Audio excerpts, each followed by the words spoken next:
Τζανετάκος. Ναι.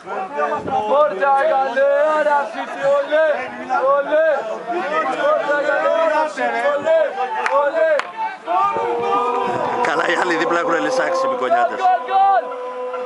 100 άτομα, αν είναι αυτοί οι 50 άτομα. Χρειάζεται να σου πω κάτι, το ακούσατε. 1-0 Τζανετάκος και με 10 αυτοί. Άντε γεια. Άντε γεια. Με 10 οι άλλοι. Ναι, ναι, ναι. Έλα γεια.